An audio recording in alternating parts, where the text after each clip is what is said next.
What's up, y'all? Y'all already know who it is. Your boy JP here, hoping to make your install life a whole lot easier. Today I'm going to show you how to retain your factory backup camera while you're installing it on a aftermarket radio. Now, your factory backup camera is either 5 volts or 6 volts, and the reverse signal or reverse wire is going to be 12 volts. So what we need is this 12 volt to 6 volt converter, and what it does is that once it receives 12 volts coming in, it's going to output 6 volts. So you got 3 wires, blue with the red, black, and blue with the white.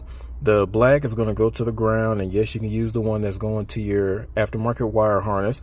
The blue with the white is going to be receiving 12 volts. So this wire right here, I use purple for reverse. I've already tapped into reverse. That and the blue with the white is going to be receiving our 12 volt signal that's going to our reverse wire on the actual radio. So this is going to do two things. This is going to trigger our radio to turn over to that video screen that outputs the video image for a backup camera, and it's also going to feed 12 volts to our converter. It's going to output 6 volts on this blue wire with the red stripe. So we're going to use this to power our factory camera. So let's go ahead and make this first connection. Now, if you don't want to do any hard wiring, you need to make sure you get the backup camera retention harness. But if they don't make that one for your vehicle, then you're going to have to hardwire it if you want that factory camera to work on your aftermarket radio. For those who's about to ask, yes, I do have the Milwaukee 18 volt heat gun. I do not like it.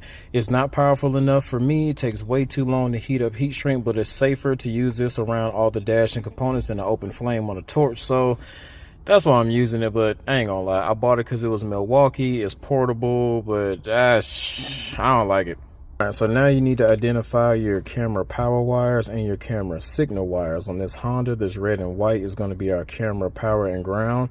Red is going to be negative, white's going to be positive. I already ran a ground, so this one's going to go to the red, and this blue with the red stripe 6 volt output is going to be going to the white. So on this one, this is where you're going to need a RCA. The green is going to be signal positive, and the black is going to be signal negative. Splice that a little bit. All these wires right here that created the little outside part that was going to the shield of the RCA is going to be your negative, and this part right here that's insulated goes to the tip of the RCA. That's going to be the positive. We're going to solder this onto the green, and we're going to solder this onto the black. The orientation and how you wrap the wire and do your military splice is definitely going to be important, because since we didn't cut the wire, we are going to have to depin this harness and add the heat shrink and then repin the harness. After that, we wrap it up with some tester tape, plug it into the radio, and as soon as we put it in reverse, we got